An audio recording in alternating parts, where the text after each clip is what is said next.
Hello everyone, मैं अमित वर्मा आप सभी लोगों का स्वागत करता हूं कार्बो केमिस्ट्री क्लासेस में। तो कंटिन्यू करते हैं आज की क्लास।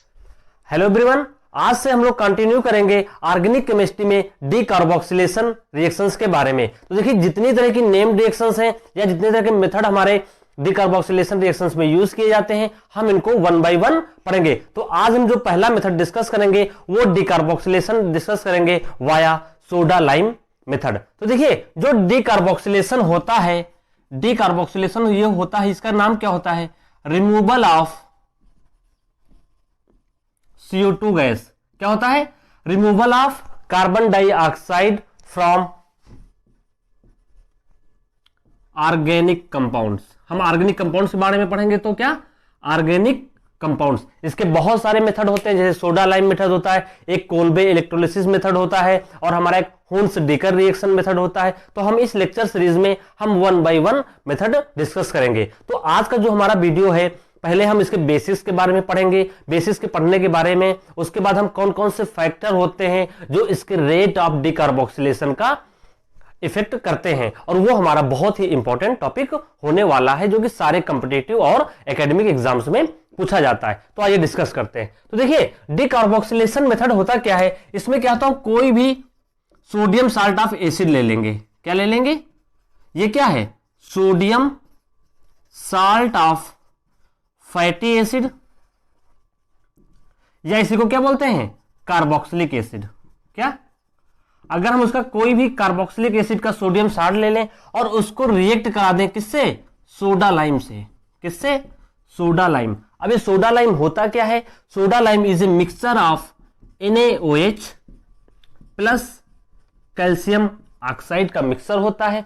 फिर इसको जब हम फर्दर हीटिंग पे लगा दें रिएक्शन को, तो क्या होगा? यहां से एक हमारा एक एल्केन बनता है, और साथ में जो हमारी एक सोडियम कार्बोनेट बनता है। क्या बनता है?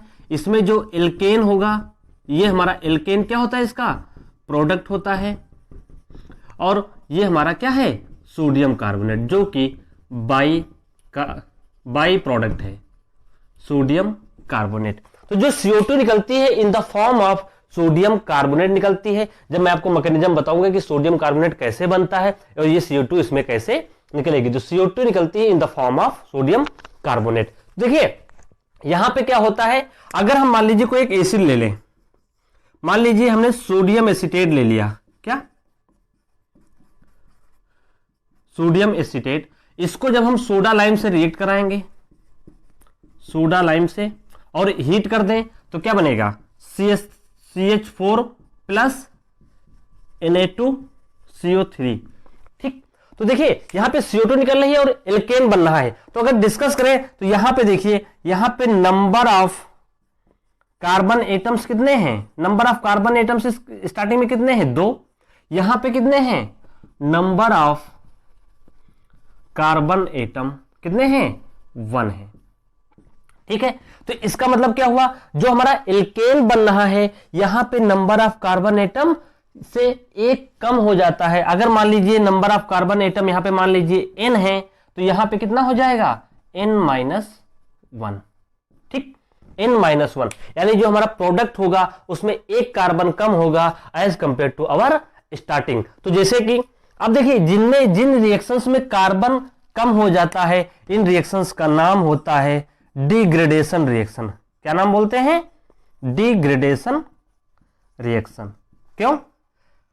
Number of carbon atom decreases. आपसे पूछ ले कि डीकार्बोक्सिलेशन रिएक्शन में क्या होता है कि वहां एक कार्बन डिक्रीज कर देता, कौन सा मेथड है? ये एक डिग्रेडेशन रिएक्शन है। ठीक है, इस तरह का यूज कर लेंगे। इसी तरह के तरीके से समझने के लिए, मान लीजिए हमने कोई एक ऐसा साल्ट ले लिया, कुछ भी ले ले। देखिए, ये भी तो सोडियम साल्ट ऑफ एसिड है। ठीक, इसको भी क्या करें हम? सोडा लाइम से ट्रीट कर दें और हीट कर दें।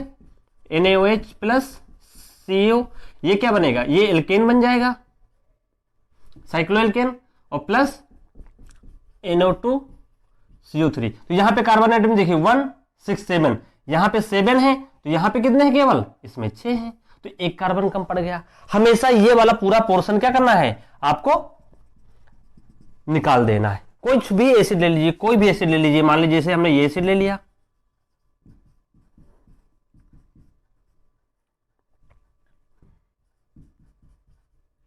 इसको जब ट्रीट करेंगे तो क्या बनेगा, इथेन बन जाएगा और प्लस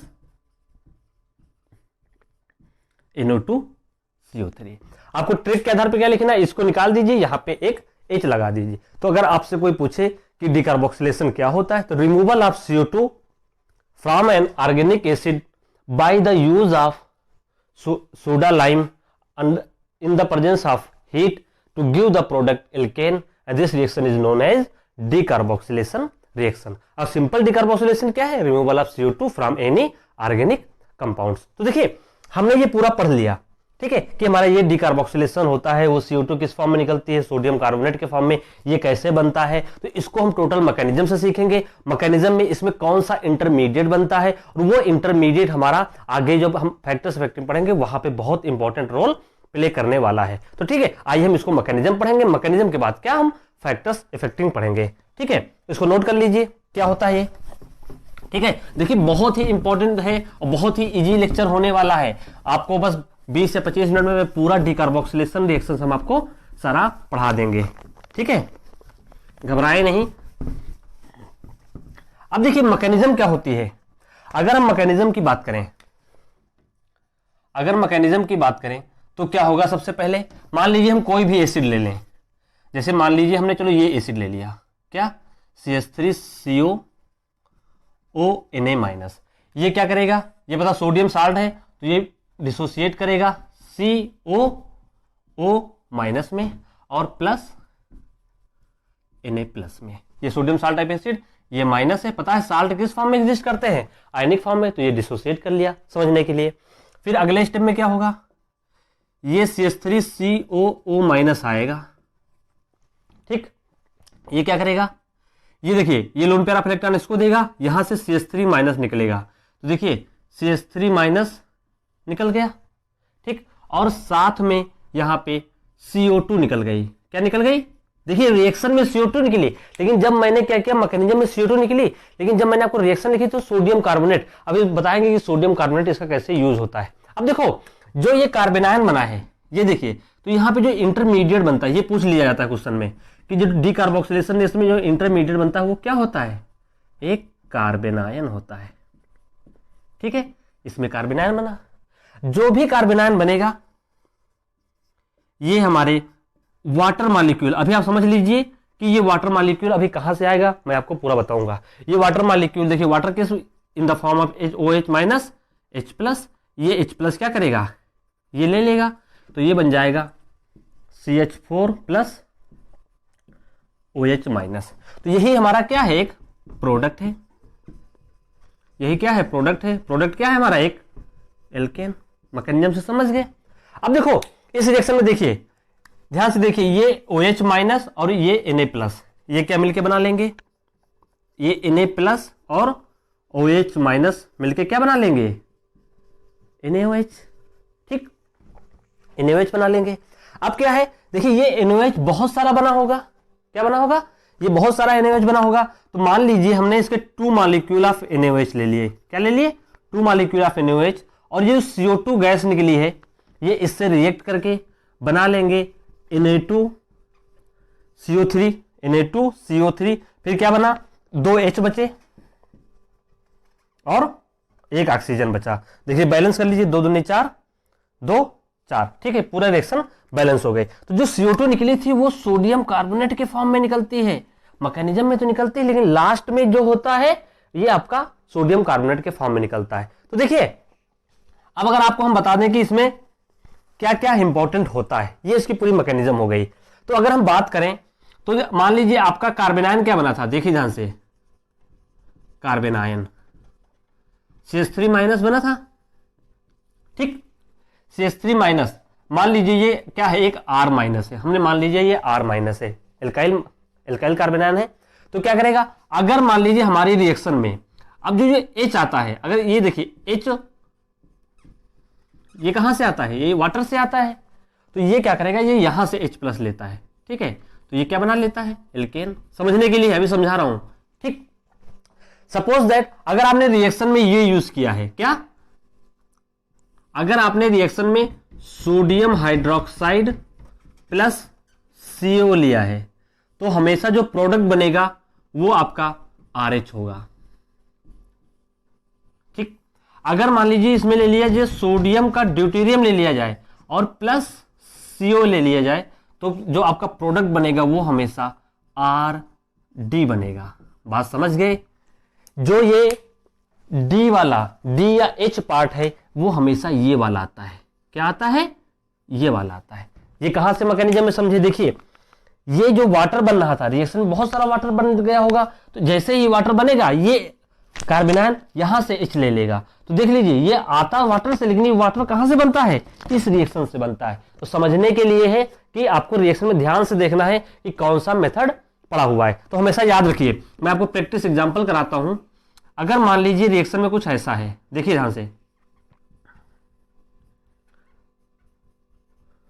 ये ऐसा, और एक हमने कुछ ऐसा ले लिया,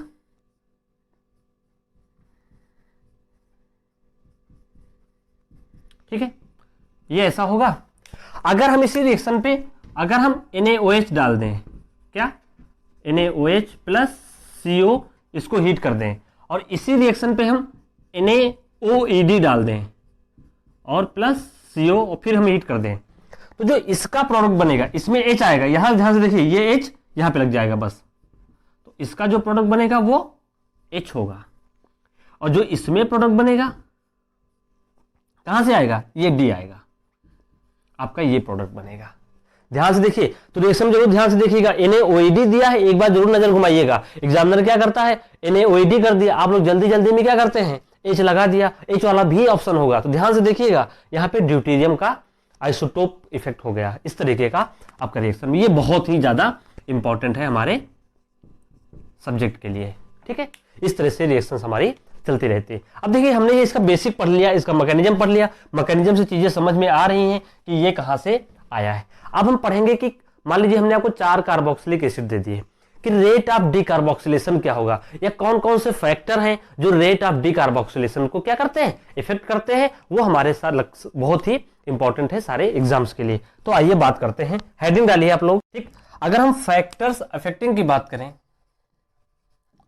factors affecting rate of decarboxylation, ये हमने क्या लिखा है?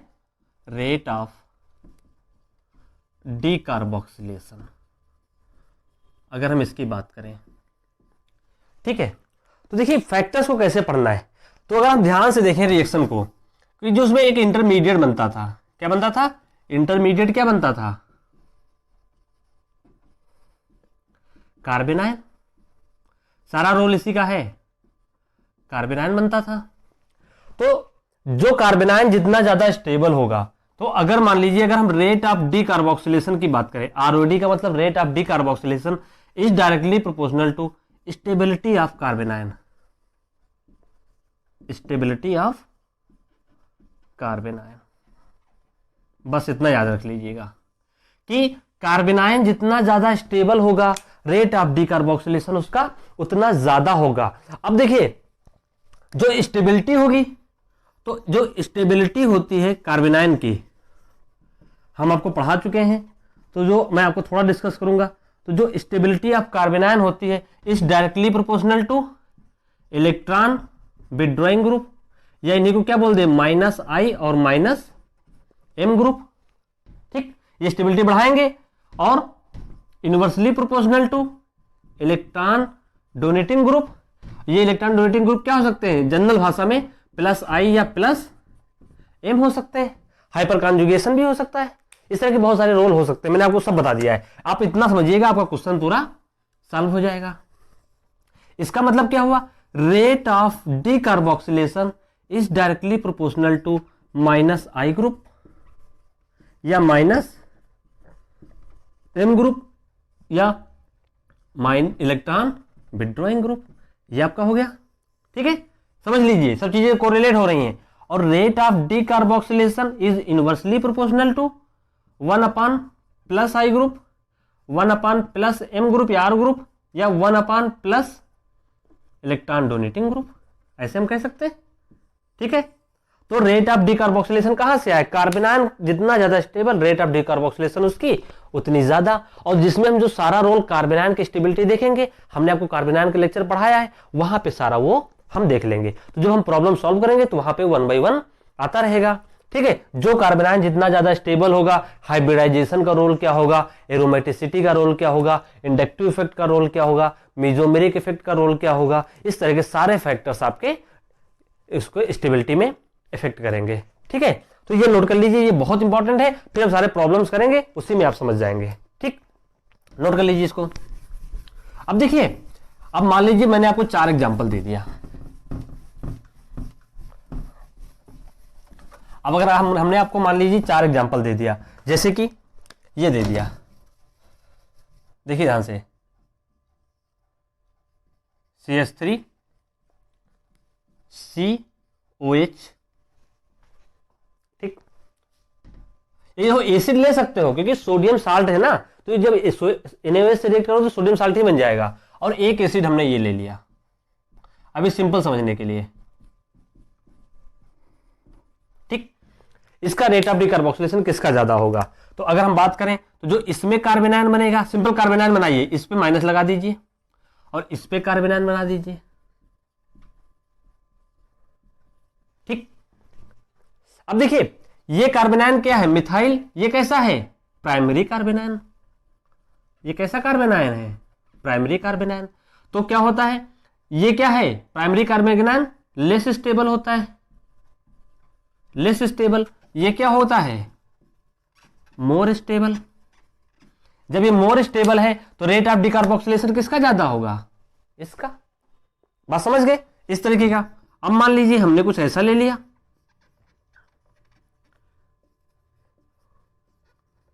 अभी इतना समझने के लिए। अब मान लीजिए हमने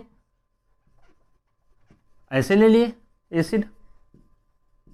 देखिए कैसे करना है, आपको यहां से निकालिए, यहां पे एनायन बना लीजिए, इसका एनायन बनाइए। तो जो इसका एनायन बनेगा वो ये होगा, और जो इसका एनायन बनेगा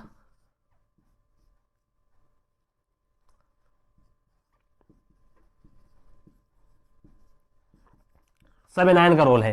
अब देखिए ये एनायन कैसा है? टर्सरी। ये कैसा है कार्बन आयन? ये आपका सेकेंडरी। पता है ये क्या होता है? ये लीस्ट स्टेबल होता है, लीस्ट स्टेबल। तो ये क्या होगा? ज्यादा स्टेबल, तो रेट ऑफ डिकार्बोक्सिलेशन इसका ज्यादा होगा। इस तरीके से कर सकते हैं। ठीक है, तो इस तरह के आपको कोई भी एग्जांपल आपके एग्जाम में आ सकता है। ये सिंपल हुआ। अब मान लीजिए हमने आपको एक एसिड दे दिया, हमने आपको एसिटिक एसिड दे दिया। ठीक, और हमने आपको एक क्लोरोएसिटिक एसिड दे दिया। ठीक, क्या करना है आपको? इसका कार्बन आयन बनाइए तो CH3 माइनस, इसका कार्बन आयन बनाइए CH2 माइनस। देखिए यहां पे कौन सा ग्रुप लगा हुआ है? ये माइनस आई ग्रुप है, माइनस आई ग्रुप। तो ये क्या हो जाएगा? More stable. क्या हो जाएगा? More stable. तो क्या करना है? ये मोर स्टेबल, तो रेट ऑफ डिकार्बोक्सिलेशन किसका होगा? इसका ज्यादा। अब मान लीजिए हमने एक और एग्जांपल ले लिया, एक ये ले लिया। ठीक, और फिर हमने COH। ठीक, फिर हमने क्या ले लिया? Cl। हमने कुछ इस तरह के एसिड ले लिए। ठीक, तो ध्यान से देखिए, यहां पे माइनस आई है, यहां पे कितने हैं? 2 माइनस आई। यहां पे भी क्या है? 2 माइनस आई। यहां पे ये भी माइनस आई, ये भी माइनस आई, ये भी माइनस आई। तो मान लीजिए अगर ये 1 है, ये A है, ये B है और ये C है, तो जो इसका कार्बन आयन बनेगा, देखिए ClCH2 माइनस, इसका जो बनेगा Cl2CH माइनस, इसका क्या बनेगा? CCl3 minus. तो जितने ज्यादा नेगेटिव चार्ज होंगे, जितने ज्यादा इंडक्टिव इफेक्ट होंगे, माइनस आई, कार्बन आयन क्या होगा? उतना स्टेबल। तो ये क्या हो जाएगा? मोर स्टेबल, यानी मोस्ट स्टेबल हो जाएगा। तो ये सबसे ज्यादा स्टेबल, तो रेट ऑफ डिकार्बोक्सिलेशन किसका ज्यादा होगा? इसका। तो सी का रेट ऑफ डिकार्बोक्सिलेशन ज्यादा होगा as compare to B, as compare to A. तो हम इस तरह से अपने एग्जाम्पल्स में इसको अप्लाई करेंगे। ठीक है, तो इसको नोट कर लीजिए। ठीक। ठीक है, नोट कर लीजिए इसको, फिर आगे बढ़ते हैं।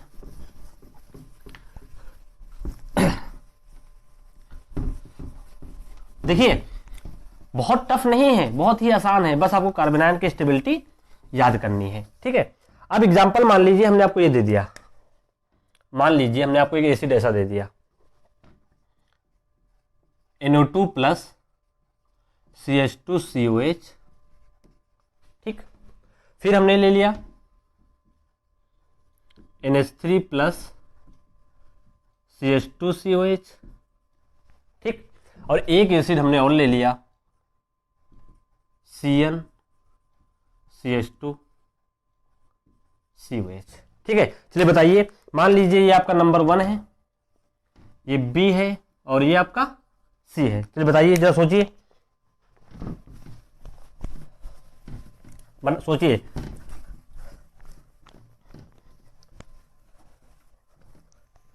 कर लिया।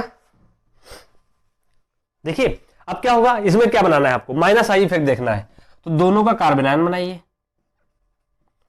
CH2 माइनस और NO2 प्लस, फिर क्या होगा, इसका भी CH2 माइनस और ये NH3 प्लस, ठीक, यहां पे किसका होगा CN और ये आपका CH2 माइनस, ऐसे बनेगा। ठीक, देखिए दोनों में प्राइमरी बनना है।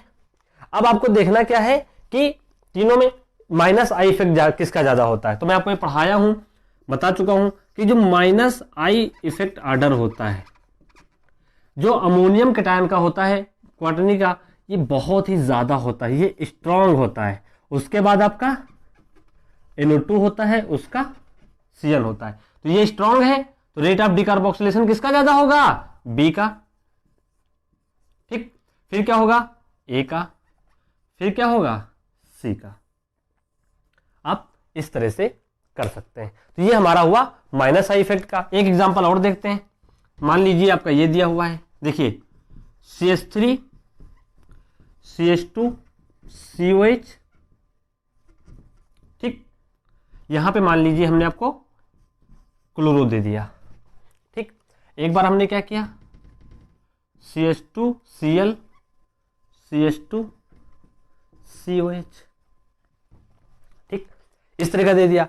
अब क्या होगा, इसका और इसका किसका ऑर्डर होगा, तो देखिए ध्यान से, यहां पे CH3 CH Cl माइनस, ठीक, और यहां पे CH2 माइनस Cl, इसको देखिए, तो देखिए यहां पे कार्बन आयन पे ही Cl माइनस आई लगा है, सेम कार्बन पे लगा है, यहां पे कहां लगा है, दूर वाले कार्बन पे, तो क्या होगा, ये ज्यादा स्टेबल होगा क्योंकि ये तुरंत इसको स्टेबलाइज कर दे रहा होगा, इसके बाद डी ऑर्बिटल भी होता तो बहुत ही ज्यादा स्टेबल होगा, तो रेट ऑफ डिकार्बोक्सिलेशन इसका ज्यादा होगा। ठीक है, इस तरह से एक बहुत ही इंटरेस्टिंग एग्जांपल है, आइए उसका डिस्कस करते हैं। मान लीजिए हमने आपको एक ऐसा एग्जांपल दे दिया, देखिए बहुत ही अच्छा एग्जांपल है ये एग्जाम में बहुत आता है। मान लीजिए हमने आपको ये दे दिया CH2COOH, यहां पे हमने क्लोरो लगा दिया, एक बार क्या किया हमने, यहां पे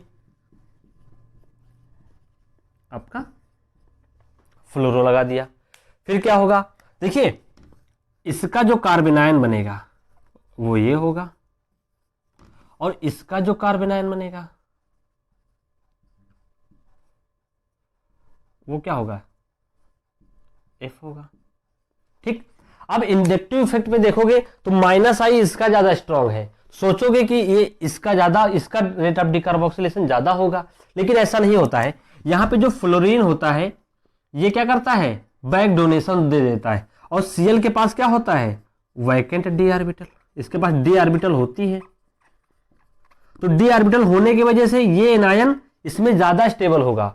यहां पे F क्या होगा, बैक डोनेशन होने की वजह से इस कार्बन आयन की स्टेबिलिटी को क्या कर देगा, थोड़ा कम कर देगा, तो ये क्या हो जाएगा, less stable due to back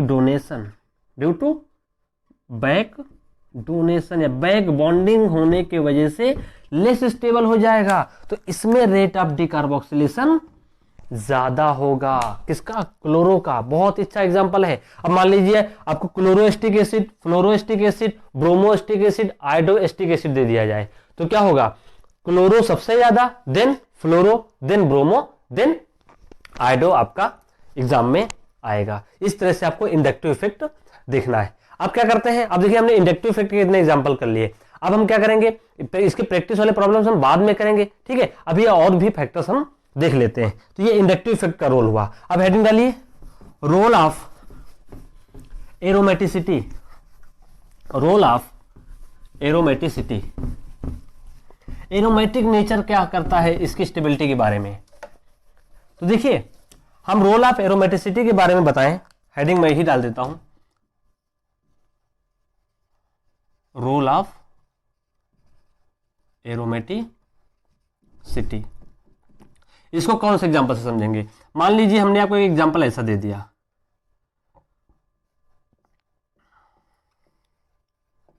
ये H हो गया, ठीक, और एक हमने ये ले लिया,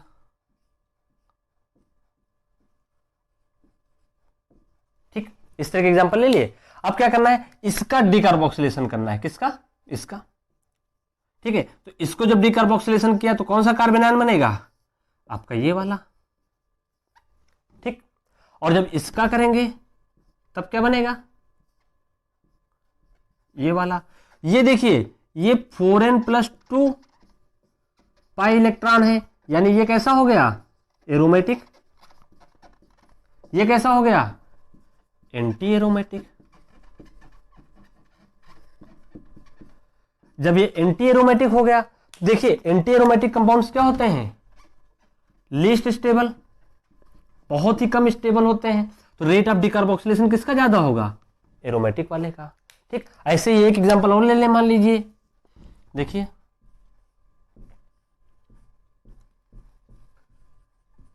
बस आपको एरोमेटिसिटी देखनी। मान लीजिए हमने ये ले लिया,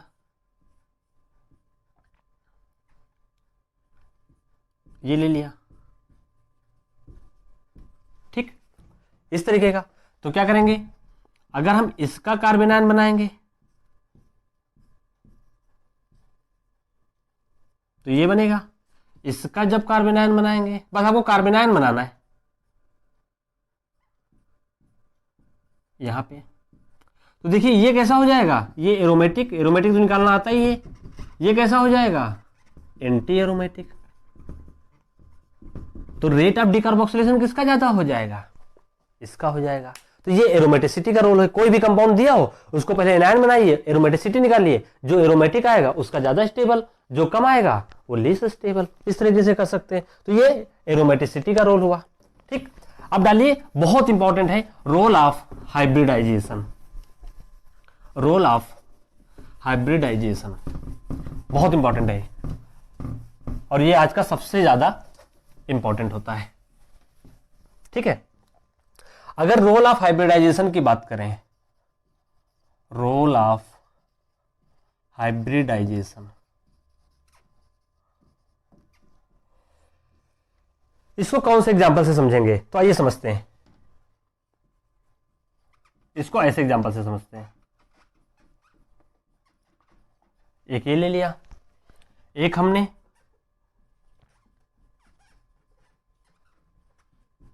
ये ले लिया, H ले लिया, कुछ भी ले लीजिए, ठीक है।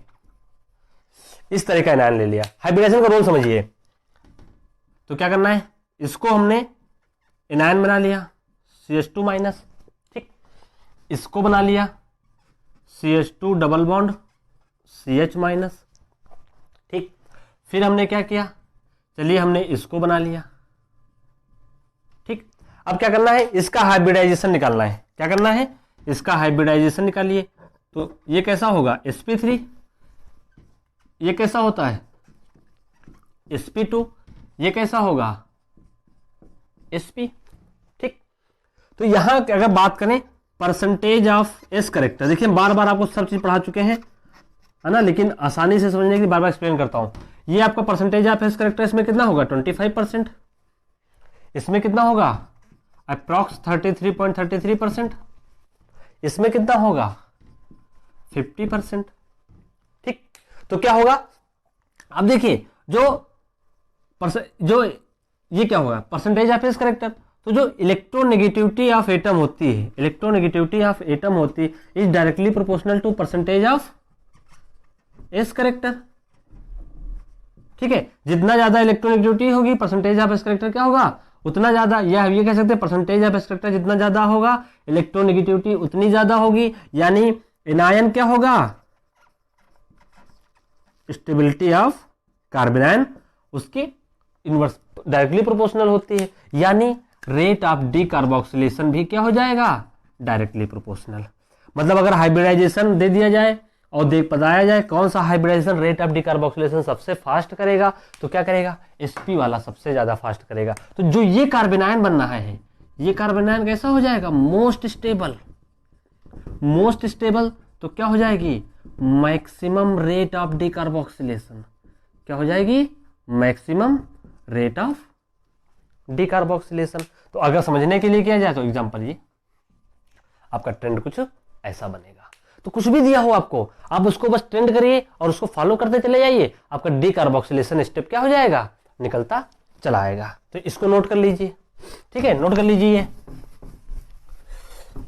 अब एक एग्जांपल और करवाते हैं इसी का। देखिए बहुत ही आसान है, डिकार्बोक्सिलेशन बहुत ही आसान है। एक दो एग्जांपल आपको अच्छे लगे हैं, जैसे क्लोरो फ्लोरो वाला है ना, वो बहुत अच्छा एग्जांपल था। अब देखिए मान लीजिए मैंने आपको एक एग्जांपल ऐसा दे दिया,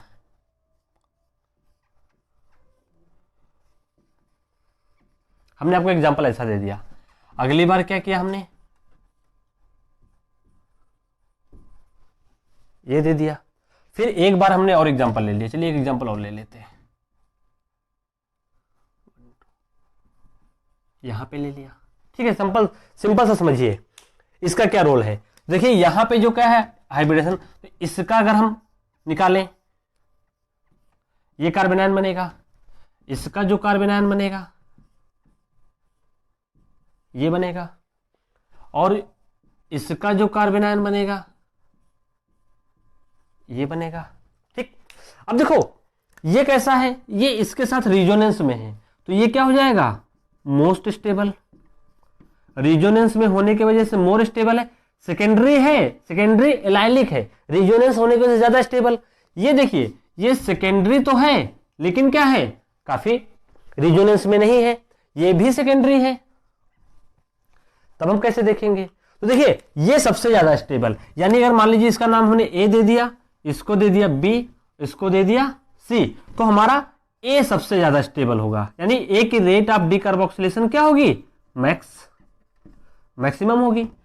अब इसको और इसको कैसे देखेंगे, तो ध्यान से देखिए ये सिस्टम कैसा है sp2 हाइब्रिडाइज्ड, sp2 होने की वजह से ये माइनस आई इफेक्ट काम करेगा, क्या माइनस आई इफेक्ट। ठीक, तो क्या होगा ये माइनस आई है, यहां भी माइनस आई, तो देखिए ये मान लीजिए ए कार्बन, ये पहला कार्बन है फर्स्ट कार्बन, मान लीजिए ये सेकेंड कार्बन है, मान लीजिए हम यहां से नंबरिंग भी कर सकते हैं, ये पहले दूसरे कार्बन पे है, ये देखिए यहां से 1 2 3 ये तीसरे कार्बन पे है, तो यहां पे देखिए कार्बेनायन क्या है फार अवे, जो कार्बेनायन बनना है वो काफी दूर है, और हमको पता है जो इंडक्टिव इफेक्ट होता है, क्या inductive effect depends upon distance, depends upon distance. जितना पास होगा इंडक्टिव इफेक्ट उतना ज्यादा होगा, मैं बता चुका हूं, और ये कितना है काफी दूर है, तो देखिए यहां पे माइनस आई इफेक्ट इस पे ज्यादा लग रहा होगा, तो ये थोड़ा सा ज्यादा स्टेबल होगा। तो देखिए ये क्या हो जाएगा इसका, ये मोर स्टेबल,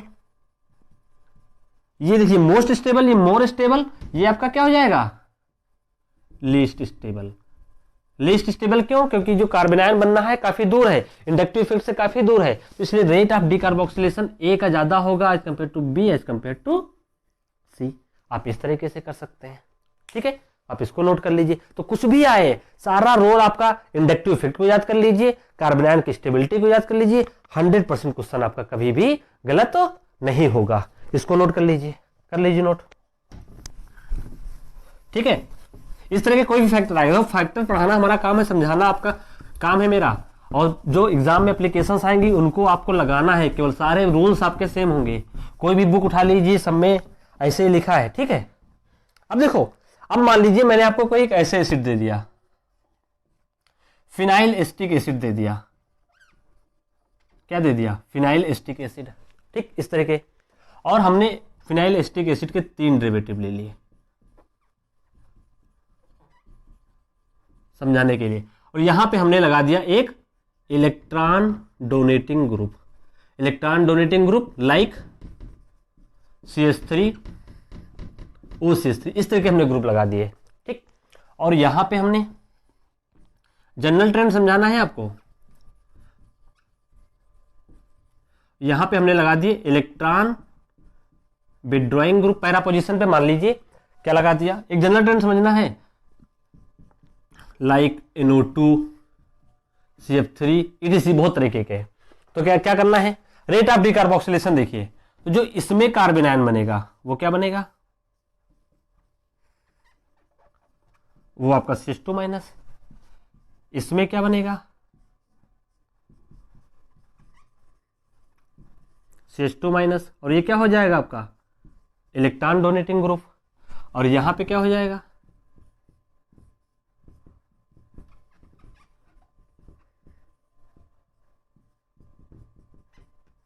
देखिए।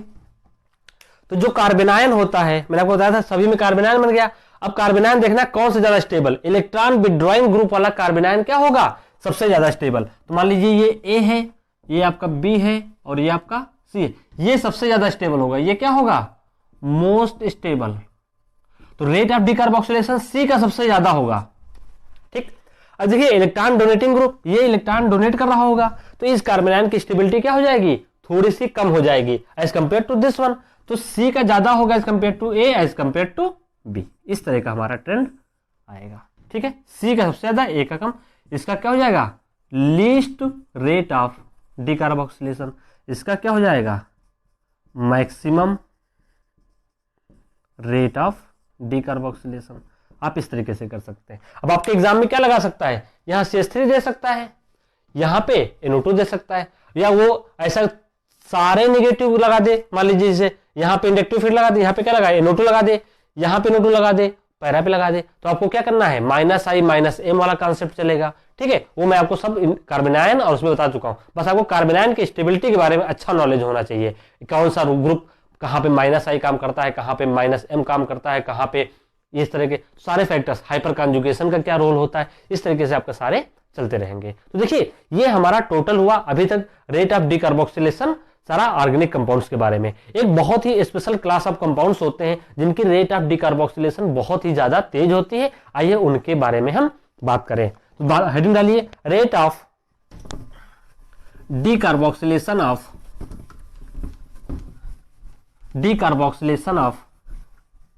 Beta keto acids, beta keto acids, मतलब अगर आपको दे दिया जाए कि बीटा कीटो एसिड्स, इनका रेट कैसा होता है, ठीक है। तो बीटा कीटो एसिड होते क्या है, देखिए आपको बता दें, बीटा कीटो एस्टर का नाम सुना है, पढ़ा भी चुका हूं हमने आपको। देखिए ये बीटा कीटो एसिड होते हैं, जब कभी भी ऐसा एसिड होता है तो इनकी जो रेट ऑफ डिकार्बोक्सिलेशन होती है, इनका जो रेट ऑफ, इनको जब सोडियम और इसके प्रेजेंस में ट्रीट करते हैं, हीट करते हैं, तो ये क्या बनाते हैं CH3 CO CH3 plus NO2 CO3, और इनका रेट ऑफ डिकार्बोक्सिलेशन क्या होता है मैक्सिमम होता है। जो बीटा कीटो एसिड उनके रेट ऑफ डिकार्बोक्सिलेशन मैक्सिमम होता है। आइए क्या रीजन है इनका, आइए बात करते हैं। तो देखिए ध्यान से, अगर इनके स्ट्रक्चर की हम बात करें तो ये क्या होगा, ये कुछ इस तरह से पाया जाएगा, ये इस तरह से होगा।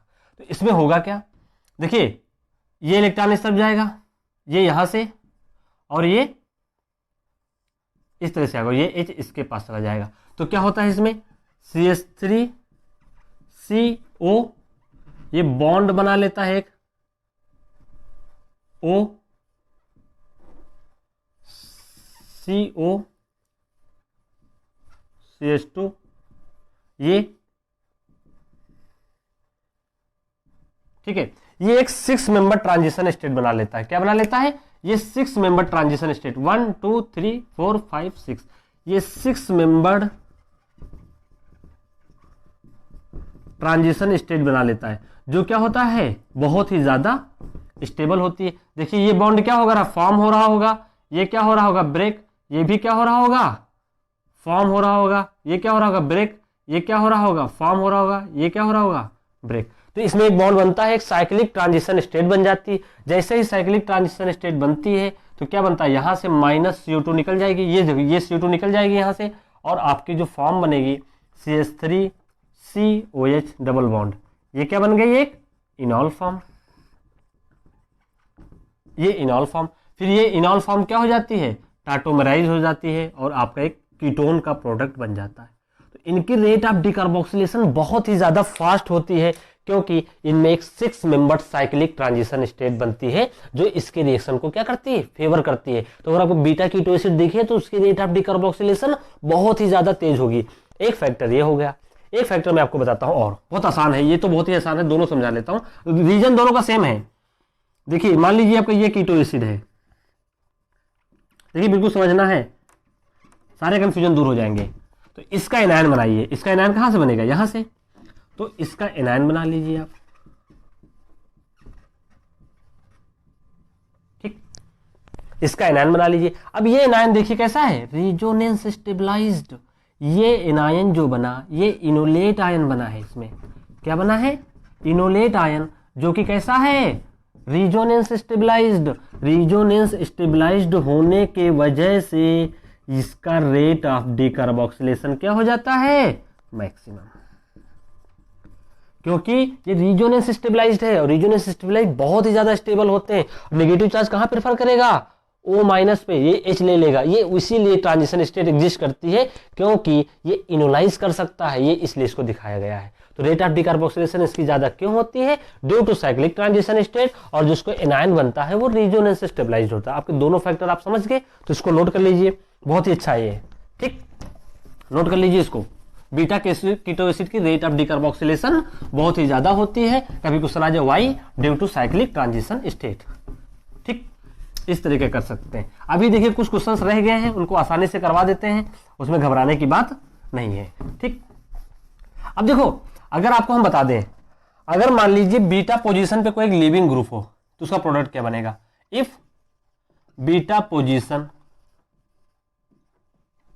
Is occupied by good living group, good living groups, good living groups organic chemistry में क्या होते हैं, OTS, OMS, इस तरह के ETC, बहुत अच्छे अच्छे लिविंग ग्रुप होते हैं। तो इसमें प्रोडक्ट क्या बनता है, तो मैं आपको बता दूं, ऑलवेज एल्कीन फॉर्म, एल्कीन नहीं बनता है, क्या बनता है, ऑलवेज एल्कीन फॉर्म। तो आइए इसकी बात कर लेते हैं। देखिए मान लीजिए हमारा RCH2 CHOTS है ना, और यहां पे हमने इसका एसिड बना लिया, ठीक, और इसको हमने ट्रीट कर दिया किससे, सोडा लाइम से, और इसको हमने हीट कर दिया, ठीक। तो इसको मैं पूरा एक्सप्लेन करूंगा। तो पहले क्या बना लेगा, ये सोडियम साल्ट बना लेगा, है ना। अब लास्ट एग्जांपल इसको अच्छे से करना है। तो ये सोडियम साल्ट ऑफ एसिड बन गया, ठीक। अब क्या होगा, इसको जब फर्दर आप हीट करोगे, क्या करोगे, हीट करोगे, तो देखिए पहले इसका कार्बोनाइन बनेगा, कैसे बनेगा, यहां से, तो यहां से CO2 और Na+ निकल जाएगा, समझने के लिए इतना समझो, ठीक है, CO2 और Na+ निकल जाएगा यहां से। फिर ये क्या बनेगा, RCH2 CH2 CH, मैं बीटा पोजीशन पे बता रहा हूं, बीटा पोजीशन ये 0, ये अल्फा पोजीशन है, तो ये कहां पे लगेगा, चलिए एक हम ऐसा करते हैं, एक CH2 यहां पे और लगा लेते हैं, आपका समझ जाएगा, ठीक है। तो समझ लीजिए यहां पे एक CH2 हमने और लगा लिया, ठीक है, ये बीटा पोजीशन, तो ये आपकी बीटा पोजीशन होगी, यही तो 0 अल्फा बीटा, 0 अल्फा बीटा, ठीक है, बीटा पोजीशन पे लगना है। जब बीटा पोजीशन पे लगेगा, ध्यान से देखिए, ये कार्बोनाइन बना और ये बहुत ही अच्छा लिविंग ग्रुप है।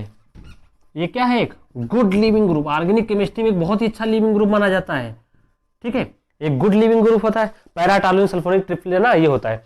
अब देखो ये एनायन जैसे बना, ये H प्लस एक्सेप्ट नहीं कर पाएगा, ये इतना अच्छा लिविंग ग्रुप है कि यहां से ये आएगा और यहां से OTS माइनस निकल जाएगा, तो माइनस OTS माइनस तो यहां से निकल जाएगा और साथ में आपका प्रोडक्ट क्या बन जाएगा? RCH2 CH2 CH double bond CH2, तो आपका ये एक एल्कीन बन जाता है। देखिए एल्कीन के साथ साथ हमने क्या बना लिया? एल्कीन भी बना लिया। तो इसका रेट ऑफ डिकार्बोक्सिलेशन क्या होगा? ज्यादा है, लेकिन साथ में एल्कीन बन गया, क्योंकि ये तुरंत निकल गया। जैसे ही एनायन बना, इसको स्टेबलाइज करने के लिए तुरंत लीव कर गया और जैसे लीव किया तुरंत एल्कीन का फॉर्मेशन हो गया, ठीक है, इस तरीके का। एक एग्जांपल और देख लेते हैं। मान लीजिए हमने आपको एक एग्जांपल ऐसा दे दिया, देखिए OH, यहां पे हमने क्या लगा लिया? हाइड्रोजन लगा लिया, कोई भी हाइड्रोजन। तो जब इसको हम हीट करेंगे in the presence of soda lime, ठीक, हीट कर देंगे तभी रिएक्शन, तो इसका जो कार्बोनाइन बनेगा, देखिए यहां पे ब्रोमीन, और ब्रोमीन पता है आपको क्या है? एक गुड लिविंग ग्रुप, एक अच्छा लिविंग ग्रुप है। तो क्या करेगा? ये यहां से इसको बैक साइड से अटैक करेगा और यहां से ब्रोमीन माइनस निकल जाएगा, तो माइनस ब्रोमीन, तो आपका जो प्रोडक्ट बनेगा वो कुछ ऐसा बनेगा, एल्केन नहीं बनेगा। देखिए साइक्लिक बाईसाइक्लिक कंपाउंड बन गया, ठीक है। तो इस तरह के आपके प्रोडक्ट बनेंगे। तो आपको बहुत ही अच्छे से फोकस होकर करना है कि आपको कि कौन कौन से एग्जाम्पल दिए हैं, कौन कौन से फैक्टर देना है। तो मेरी बात मानिए कि ये लेक्चर मैं अब यहीं पे फिनिश कर रहा हूं, क्योंकि मतलब भर के एग्जाम्पल्स हमारे हो गए हैं। अगर अभी भी आप लोगों को कोई दिक्कत है तो हमें कमेंट सेक्शन में लिख सकते हैं। लेकिन अगर रेट ऑफ डिकार्बोक्सिलेशन को बहुत अच्छे से करना है तो आपको कार्बोनाइन की स्टेबिलिटी बहुत अच्छे से आनी चाहिए और इंडक्टिव इफेक्ट का आपको अच्छा ज्ञान होना चाहिए। वे कौन सा इंडक्टिव इफेक्ट, प्लस आई और माइनस आई, आपको दोनों का अच्छा नॉलेज होना चाहिए। हाइपर कॉन्जुगेशन का भी नॉलेज होना चाहिए। आपका क्वेश्चन कभी भी गलत नहीं होगा। तो अगर मान लीजिए अभी भी आपको कोई कंफ्यूजन रह गया तो हमें कमेंट सेक्शन में लिख सकते हैं। मैं सॉल्यूशन को, उस प्रॉब्लम को क्या सॉल्यूशन प्रोवाइड कर दूंगा, ठीक है। अगर कोई भी दिक्कत है तो जरूर लिखिए, ठीक है। Okay, thank you.